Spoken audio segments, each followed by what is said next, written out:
क्या आप यकीन करेंगे, दुनिया में एक ऐसी जगह मौजूद है जहाँ 6 महीने तक सूरज निकलता ही नहीं, जहाँ समंदर की लहरें 150 फुट तक उठती हैं, जहाँ बर्फ के नीचे एक छुपी हुई दुनिया है और जहाँ ऐसी अजीब निशानियाँ मिली हैं जिन्हें देखकर लगता है कि जैसे यहाँ कभी बहुत पुराने लोग रहते थे और उन्होंने ही ये सब बनाया था। और हैरत की बात, इस सरजमीन का अंदाज़ा आज से 1000 साल पहले एक मुसलमान आलिम ने लगा लिया था। आज हम उसी सफ़र पर निकल रहे हैं, दुनिया के आखिरी सिरे की तरफ, अंटार्कटिका की तरफ। अस्सलाम वालेकुम दोस्तों, आज मैं आपको अपने साथ एक ऐसे सफ़र पर लेकर चल रहा हूँ जो बहुत ही अजीब, बहुत ही दिलचस्प और हैरत में डाल देने वाला है। यह सफ़र है दुनिया के एक ऐसे कोने की तरफ जो हर मुल्क, हर शहर से हज़ारों मील दूर है, जहाँ बिना इजाज़त के ना कोई जा सकता है और ना ही वहाँ 6 महीने से ज़्यादा रह सकता है। ये है अंटार्कटिका, एक सफ़ेद बर्फ़ से ढकी हुई दुनिया जो अपने अंदर बड़े बड़े और पुराने राज छुपाए हुए बैठी है। यह दुनिया का वो हिस्सा है जहाँ इंसानों की आबादी लगभग ना के बराबर है। सर्दियों में तो वहाँ सिर्फ 1000 के करीब लोग रह जाते हैं, और वो भी साइंटिस्ट जो रिसर्च स्टेशनों में बंद होकर काम करते हैं। यहाँ अगर सूरज एक बार डूब जाए तो फिर 6 महीने तक वापस नहीं निकलता। अब सवाल ये है, इतनी दूर, इतनी ख़तरनाक जगह में हमारी दिलचस्पी क्यों है? तो जवाब है इल्म की तलाश। अल बिरूनी एक बहुत बड़े मुसलमान आलिम थे। एक बार किसी शख्स ने उनके सामने कहा कि उसने एक ऐसी जगह के बारे में सुना है जहाँ सूरज आधी रात को भी नहीं डूबता। लोग हंसने लगे, उसका मजाक उड़ाने लगे, लेकिन अल बिरूनी खामोश रहे। फिर उन्होंने धीरे से कहा, अगर दुनिया के उत्तरी हिस्से में ज़मीन और पहाड़ हैं तो इस संतुलन को बनाए रखने के लिए दक्षिण में भी कहीं ना कहीं ज़मीन ज़रूर होनी चाहिए। उन्होंने उस जगह को नाम दिया अल अर्जुल मजहूला, यानी अनजानी ज़मीन, और आज हम उसी जगह को अंटार्कटिका कहते हैं। सोचिए, एक इंसान ने सिर्फ कागज़ और कलम से 1000 साल पहले इस जगह का अंदाज़ा लगा लिया। कुरान भी हमें सोचने और खोज करने की दावत देता है। सूरह फातिर की आयत 27 का मफ़हूम यह है कि अल्लाह ने आसमान से पानी उतारा, फिर उससे अलग अलग रंग के फल पैदा किए और पहाड़ों में भी सफ़ेद, लाल और काले रंगों की निशानियां बनाई। यानी अल्लाह ने ज़मीन में तरह तरह की अलग अलग चीज़ें पैदा की हैं, और उसी सफ़ेद रंग की एक बड़ी मिसाल अंटार्कटिका भी है। इस सफ़र में हम आपको दिखाएंगे ऐसी मखलूक़ात जिनके खून में एंटी फ्रीज प्रोटीन होता है, ऐसी जगहें जहां बर्फ के नीचे पूरी दुनिया छुपी है, और ऐसी चीजें जिन्हें देखकर इंसान हैरान रह जाए। लेकिन अब सफर शुरू होता है।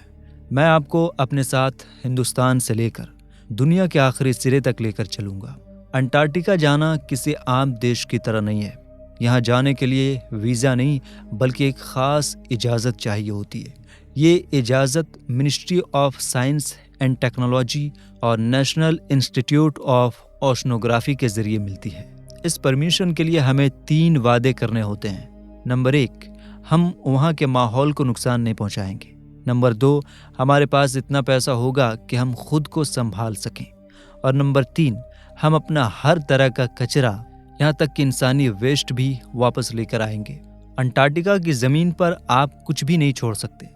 तो अब हमारा लंबा सफ़र शुरू होता है, सीधे नहीं बल्कि कई स्टॉप्स के साथ। सबसे पहले हम दिल्ली से उड़ान भरकर अबू धाबी पहुंचेंगे।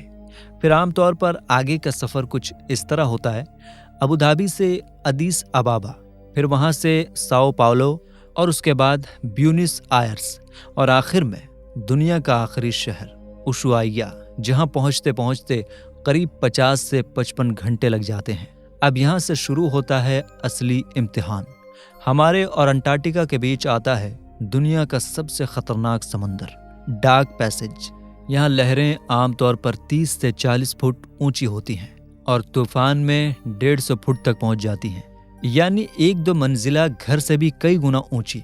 इस जगह को नाविक कहते हैं रोरिंग सिक्सटीज, क्योंकि यहाँ हर वक्त हवा और लहरों की चीख सुनाई देती है। सैकड़ों जहाज यहाँ डूब चुके हैं, इसलिए इसे जहाज़ों का कब्रिस्तान भी कहा जाता है।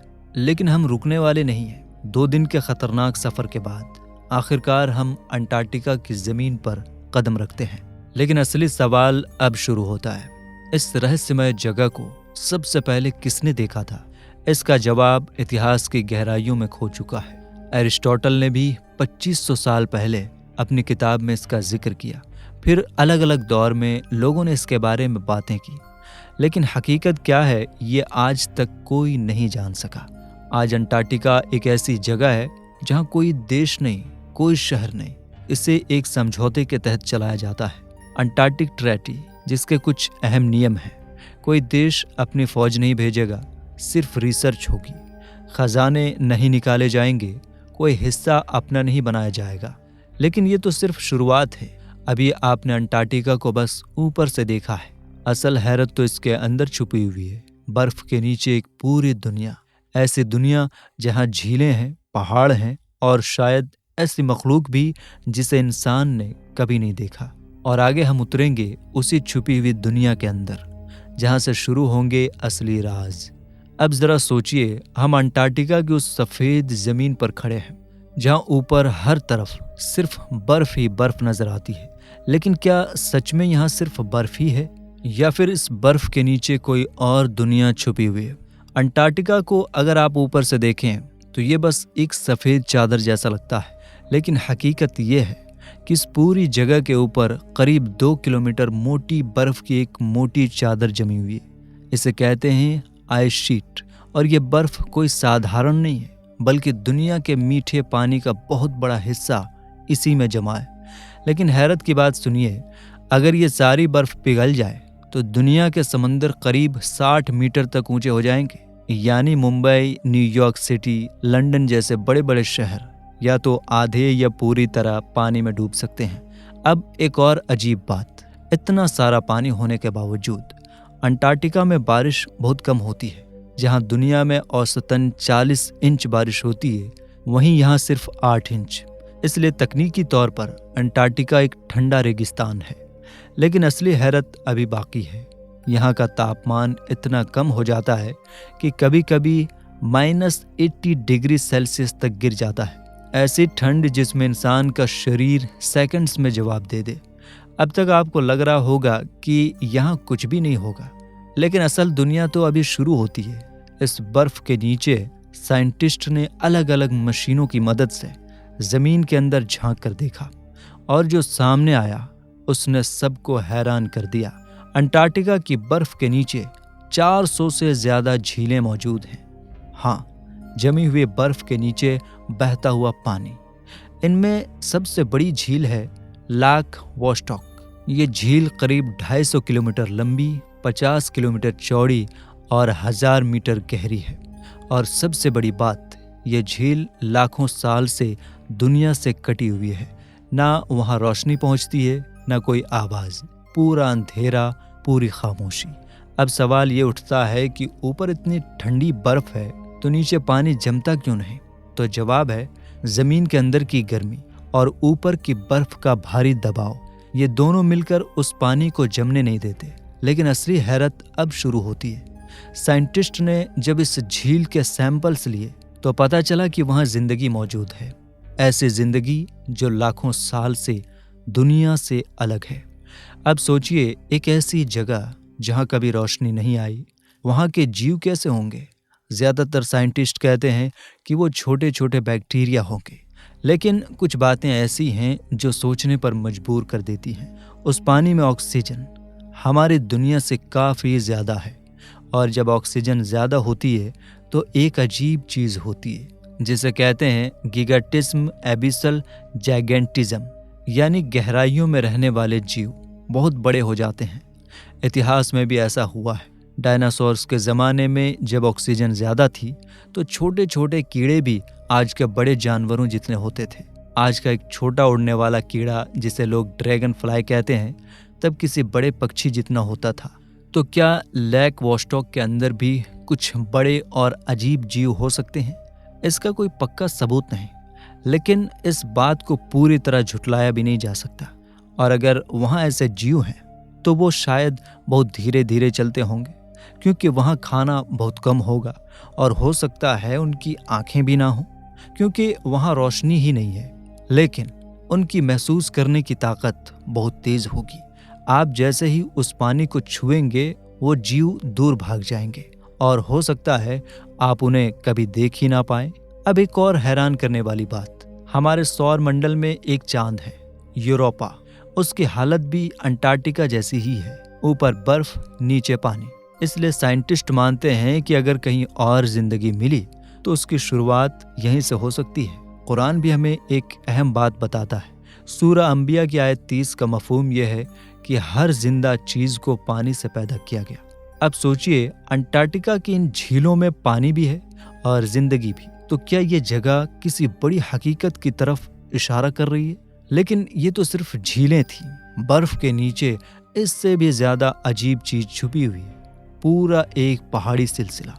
ऐसे पहाड़ जो हजारों किलोमीटर लंबे हैं, जिन्हें कहते हैं ट्रांस अंटार्कटिक माउंटेन्स। ये पहाड़ पूरा अंटार्कटिका को 2 हिस्सों में बांटते हैं और इन पहाड़ों के बीच एक ऐसी जगह भी है जहां पिछले 20 लाख साल से बारिश नहीं हुई।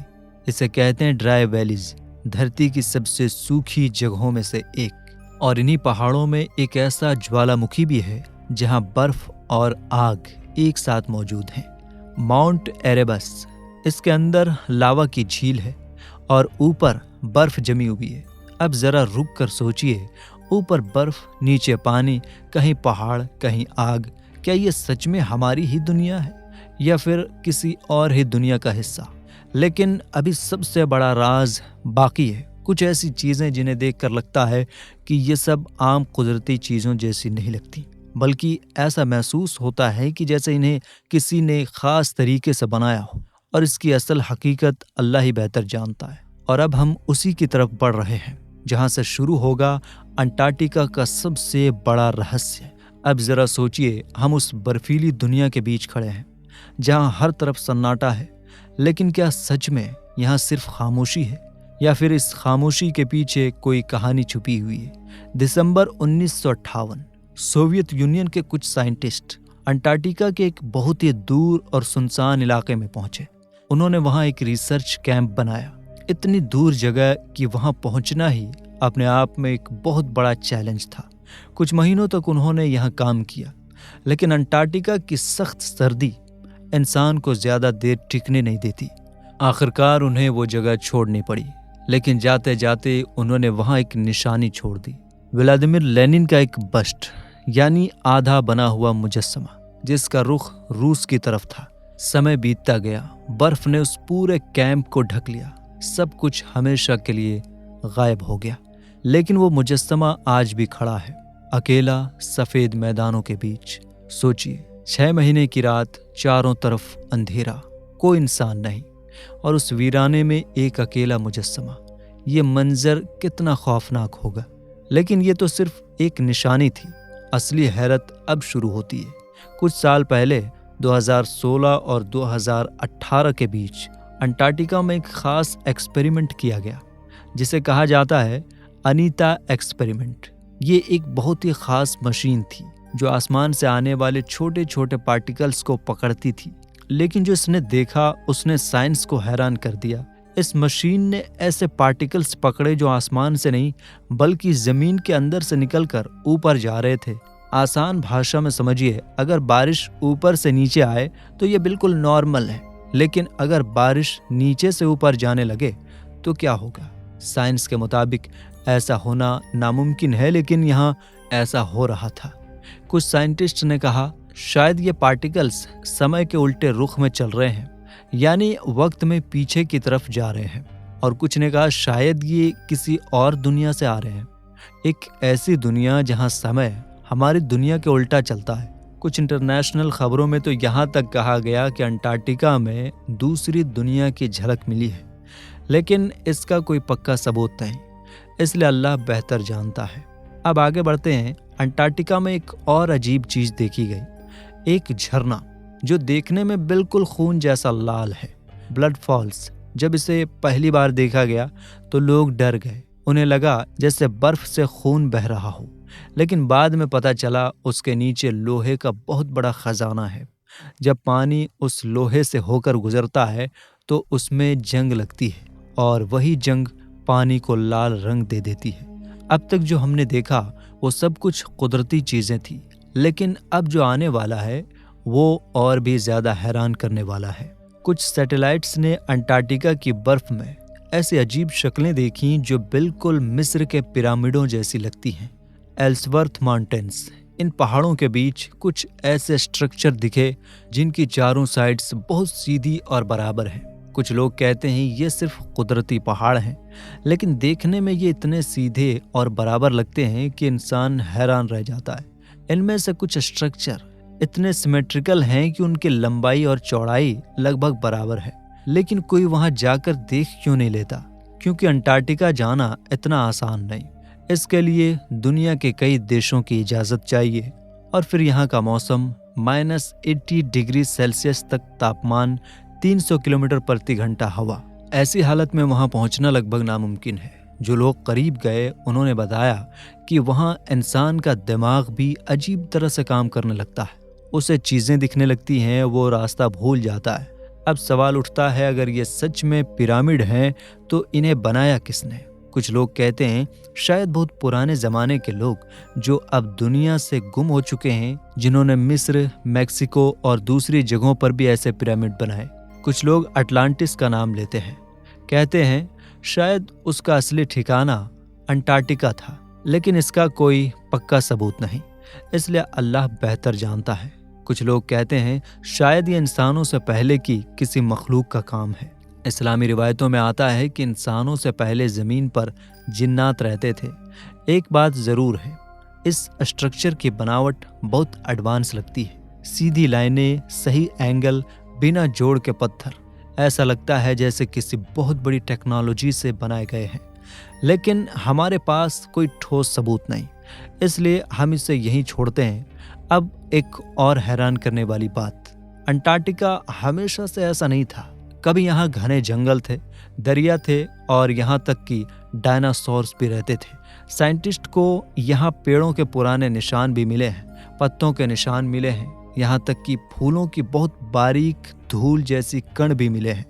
यानी यहाँ कभी जिंदगी थी, लेकिन फिर कुछ ऐसा हुआ कि ये पूरी दुनिया बर्फ में बदल गई। क्या ये कोई बड़ी तबाही थी या अल्लाह का कोई अजाब? इसकी हकीकत अल्लाह ही बेहतर जानता है।